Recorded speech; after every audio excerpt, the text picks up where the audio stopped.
Welcome to Inspiration Inc. We have a very special guest with us who is actually the torch bearer of Make in India, Innovate in India and Go Global. I have Mr. Vivek Chaand Sehgal with me of Samvardhana Motherson. Sir, thank you so much for joining us. Thank you so much. It's an honor to have you on this show. Thank you. Because this show, I mean, you know, I feel so proud speaking to you that you actually founded a company which was born before I was born. So, to start with. And I mean, before we started the interview, I was just looking at the amount of innovation that is going on here. So, we'll talk about it. But, but if you were to tell me that moment of inspiration, when you started this journey, what was that moment? What thought process went behind the name Motherson? And also the initial days of your journey, if you can tell us about that. You know, my father had given this suggestion that it should be a movie, it should be a company called Motherson, because my mother and me were partners. We started somewhere around in 1975. Yeah. My grandfathers, Mere Dihati and all these, they're all jewelers. You know, my mother's side, everybody's a jeweler.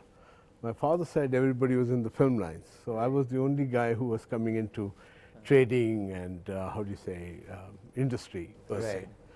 We started working when I was 17, 18, so I know I'm started the company way before, but I'm not so old. I'm just 62 at the moment. So, but we started as a trading company, and we were very lucky that we were at the right place at the right time. In 77, we actually started with manufacturing of wire. So it was just wire for house wiring and things like that. So it was a very small thing we started here in Noida. In 1977, we set up the plant. Things were not so great in industry at that time. Demand was very, very this thing. They had 600 wire companies in Delhi alone. So, you know, the competition was very heavy. But then when Maruti came, everything changed. I think Motherson symbolizes trust. So when you have a name like that, you tend to start moving in that direction. That, you know, it is all about trust. Correct. The way a mother looks after their children, I think there is nobody in the world that can even match that. So Maruti was the turning point. Absolutely. Maruti came in. We set up a small this thing. We went to them. They make the wiring harness, and we saw that, and we said, okay, you know, the wire can supply the wiring harness. So we got interested, and it all started because of a coupler. The coupler was given to me, and overnight we made the mold for that. And next day I gave and showed the mold and the part to them. Maruti was really happy with that.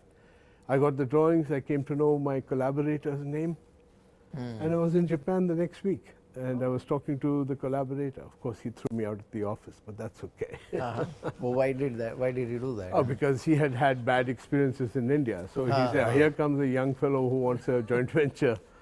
But very proud to say that they have been with us right from the beginning. Correct.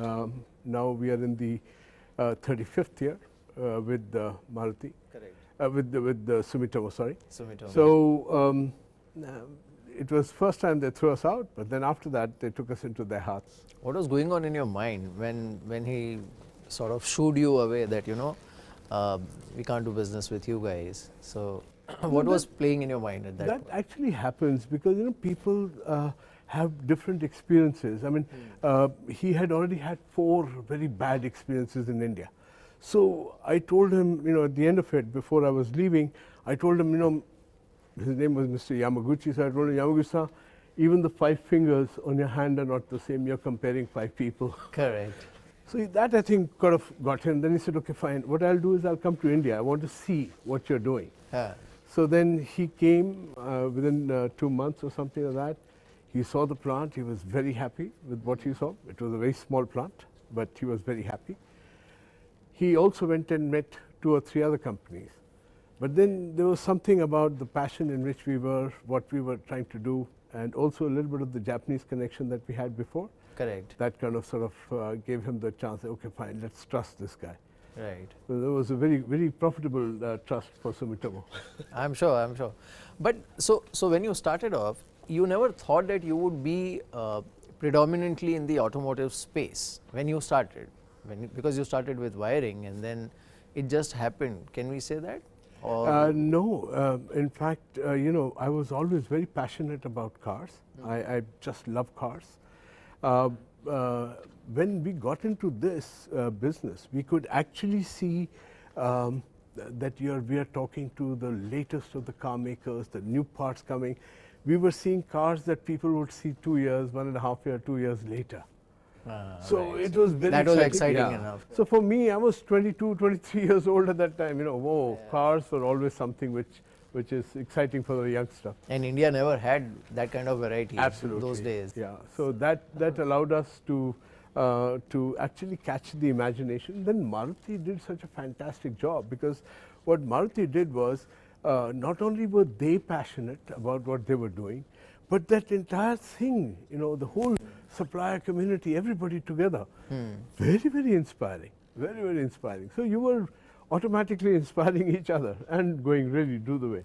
And they had huge demand. Yeah, that's what. I mean, I was about to say that it practically changed the Indian automotive industry. Absolutely. So, but did you expect that kind of response to Maruti? Because we had two behemoths, the brands, in terms of Premier, Padmini and Ambassador. That's what everybody grew up watching. So, did you expect that kind of response to Maruti? I think initially everybody has their doubts and all that, but I, for one, never had doubts, because I had already been to Japan before and was seeing the cars and the way they were making, the passion that they had to make the cars. So I was never really in doubt. In fact, I'm probably one of the most infamous people that I was always positive. So I was always ahead of the curve. Correct. The car maker said, this is the thing. I would go 2 years ahead of them and set up a new plant over there. So things like Toyota had closed the plant here in Noida and gone to Bangalore. Before the Toyota started this thing also, we had already bought the land and we were making our factory there. Right. Even we didn't have the order, but we still went ahead. and You did. still went ahead. So probably you could foresee the way Indian auto industry was moving. Yeah, I think if you have a look at how the foreign cars that were being sold, and it had 250, 300% duty and all that, and the car's quality that was coming out from Maruti and the other ones that were there was allowing them to actually test and feel what real good quality of a car is. Correct. That something which caught the imagination of a lot of people. So if you see the youngsters and you see the people at that time, they were buying cars. I mean, they had booking for 6 years, 7 years. Yeah, they were waiting. So for we that. originally had to start with 20,000 car sets per year. That was the capacity of my wiring harness plant. And in 2 years, they had already told us, hey, it's going to be 100,000, 5 times in 2 years. It was unheard of. Correct. And now, of course, we are now talking almost 4 million cars. Yeah, that's true. So from those initial days, can you share one or two anecdotes when probably you had to actually think that, okay, fine, what have I got into, or how do I go about this? Because like you said, everybody on your father's side was in movies business and your mother's side was jewelry business. So you were actually on an uncharted territory at that point. Absolutely, but I can tell you umpteen stories over there. But I think the basic thing which really caught my imagination is that, do you know that India is the second largest road network in the world? It's bigger than China. So the only one we come close to is USA. Right? So in such a scenario, people's knowledge of cars, India, was very, very low. They kept saying, everybody whom you talk to would keep telling you, yeah, road kahan hai? Road kahan banayenge? Gadi chalegi kahan? That kind of thing. So the cities were sort of jammed up, yes, but you go out, my God, the beautiful roads in India. So I think that whole thought process at that time to try and figure out what is the kind of roads that we have. Now, of course, everything is available on the net. Yeah. But the ability to catch that and to be a part of something which is much bigger than you. And Maruti always gave you that opportunity.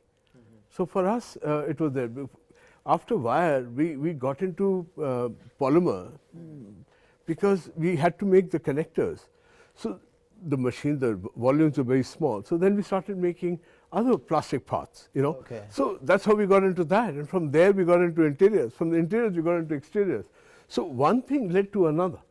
So it was always very exciting times. And what next was always a great So can we call you Destiny's Child? It was bound to happen. absolutely. I think there is a Mahaprabhu Kripa, is what I So say. you are a very spiritual person anyway. Yeah, So absolutely. you follow your morning prayer routine and Absolutely, absolutely. My mother never gave me a cup of tea also till we had gone to the temple. So we have a small temple in the house. So we maintain that. We still don't have bed teas. We go first there, and after that we can do what we want. right. You have temples in all your plants also, I'm told. Yeah, every plant has to have that. But it's good because what it does is it instills some kind of a mental discipline in people who are coming in. You see a temple, you cool down. Right. You know, I actually wanted to ask you this question before we move on, that since you have been dealing with so many MNCs, global giants, especially in automotive space and even otherwise, and you have been one of the earliest, I mean, we talk now about Make in India and all. You actually started it long before anybody could even realize that there can be something like Make in India. So all this exposure to foreign cultures and the way they do business, did it never affect you because you followed your own Indian spiritual way of doing business, and, you know, the charity part of it and sharing your wealth and everything? Yeah, I think basically, industry is a great way to really understand what India is. India, as we know it, is only 67 years old or 70 years old or something like that. 563 countries became India. Correct. So what another 40 countries? It's a kid's play. So if you're in India, you're dealing with so many diverse entities, people, religion, countries. They're totally different. In India, they said that, you stand at a point, you go 100 kilometers in any direction, the language, the food, and the clothes will change. Right. So in such a wonderful country, we discovered that way back. And then we said, if we are good here, why can't I be good in Germany, or why can't I be good in Ireland or something? After your first acquisition, Yeah. you sort of went on an acquisition spree. Even when the global automotive market was going through downturn, I think you didn't stop. So where did that conviction come from? Because I think total what, you did 20 plus acquisitions? 21. 21, yeah. Yet, So, I mean, no more. yeah, of course. So how did you manage to digest all of it? So I think there are series of things that we did. In 1993 we became public. At that time, when we became public, our total turnover was about 14 and a half crores. I resigned as the managing director of Motherson Sumi and became the vice chairman. My son jokingly calls it the chairman of vices. I'm joking, but I became the vice chairman. My father was the chairman. And we had a professional who came in and became the CEO of the company. I think that one decision is a major turning point in Motherson. The ability for the family to let go and allow the professionals to then run the company. And the shareholders then became really, I think that's the turning point, we actually became entrepreneurs. We could then, multiple things could be done, and you would get a good professional to run it. I always tell my this thing that if there is a success thing in Motherson, it's because of the team. And the team has always been led by the professionals, not by the family.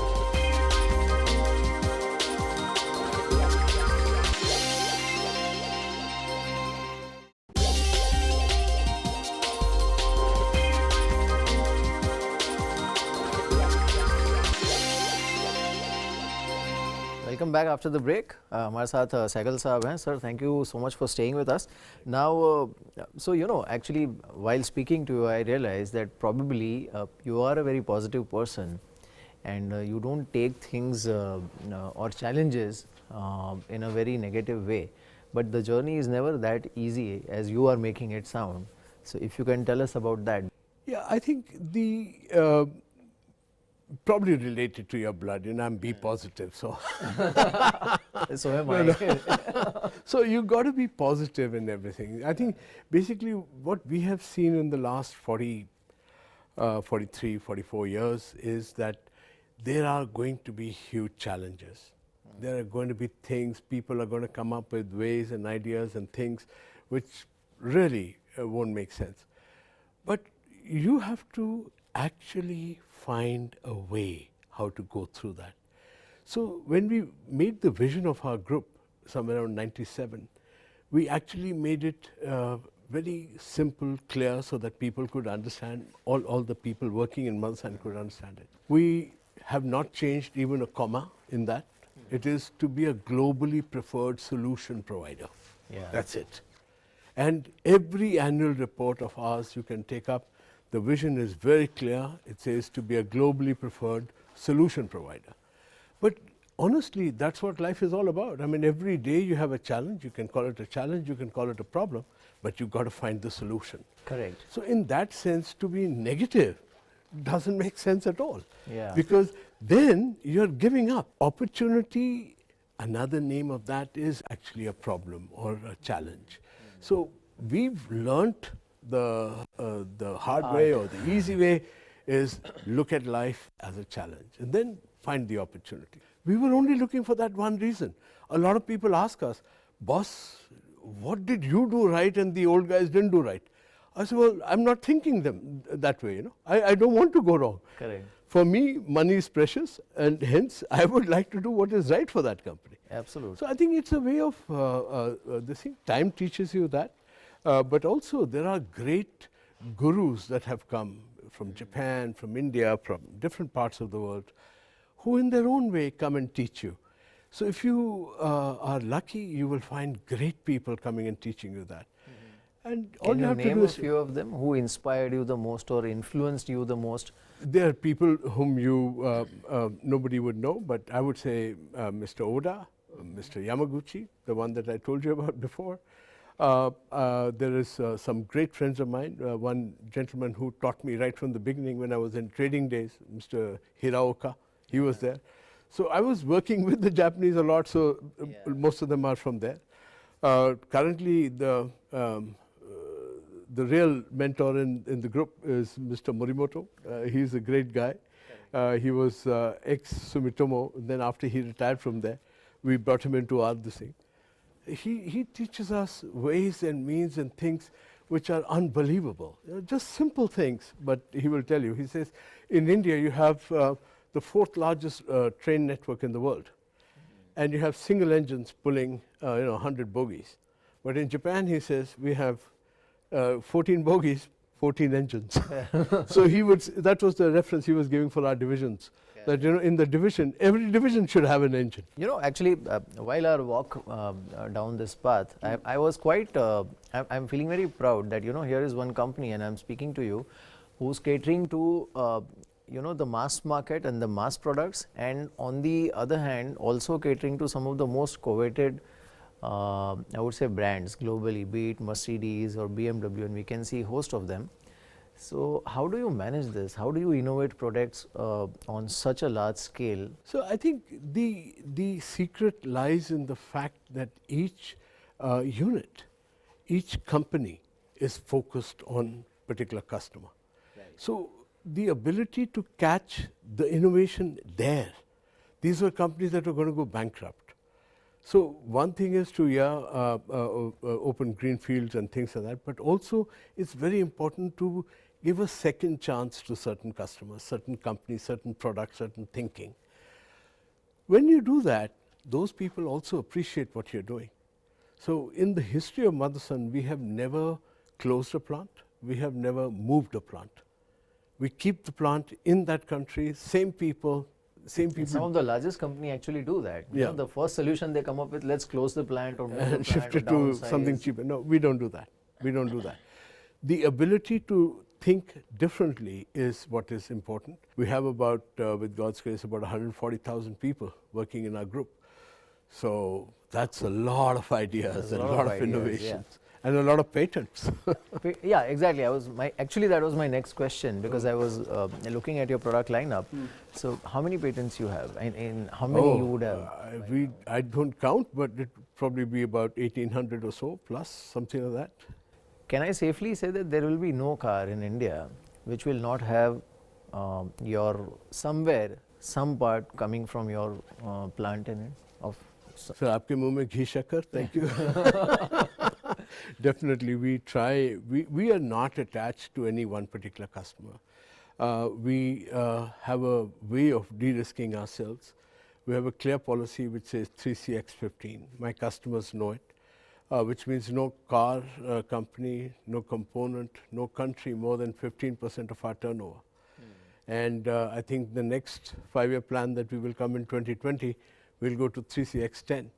So the idea is contribute everyone, everywhere, come up with your core this thing, and don't run after scale and all that. These are all wonderful things in colleges which they teach you, but of no relevance today. That's interesting. Can you share your most challenging moment with me? When you felt that, okay, now this is looking serious, and this is it's very important to know, that how you deal with I have gone through so many of them, you can't imagine. I think the first was to, when we went public, very bad time at that time, and even a lot of companies. You actually went public during that whole Harshad Mehta turmoil. Yes. And we were, I think we were oversubscribed 1.7 times or something like that. And that also, they said, Chand, you don't know what you have achieved. So I think a lot of challenges, challenging times come, things like that happen. But at the end of it, you got to keep your patience and you will overcome it. Lehman crisis. We bought the company on the 6th of March, 2009. And the US market started to rise on the 9th of March. So I'm sure I was not the reason why it started going up. But I think at the end of the day, challenges are fantastic things. You live through, at that time you're going through hell. But it is important that you go through that, because आग में जाके तो सोना फिर निकलता है ना. True, very true, very true. That's so all the people go through that and all that. I tend to be back a bit, but my teams go through really tough times. Where do you get your, even now, when do you get your inspiration from, and where? Bhagavad Gita, that's it. 700 verses, each one of them is amazing. If you have to give one message to today's upcoming generation or entrepreneurs, and the reason I'm asking this is, because today's generation has a lot of aspirations, and India is an aspiring country. We are the most young country in the world. The one thing which stands out for all the people who want to do, don't force things. People force it. No, it has to happen. Sometimes things happen which are not good for you, so they won't happen. So I think the sense comes from Bhagavad Gita, where Lord Krishna tells full effort is full victory. The full effort itself is full victory. You don't need to get an award for it for you to know that. I think full effort, full victory is, don't shy away from making the effort, go for it, but don't expect that it has to happen for you. One last question, what is the high point of your life? Something which really made you happy from inside? I think I give the credit of that to my mother. How she connected me to my spiritual master, I think that is the high point of my life. Faith, loyalty, hard work. These are three very important things. If you don't have faith, your loyalty and your hard work has no meaning. So faith is a very cornerstone of this thing. It doesn't matter what you believe in. That's your personal choice, things like that. But I think my mother connected me to my boss, so that's a big thing. Very nice. Thank you so much, sir. It's been really inspirational having you on the show. Thank you so much.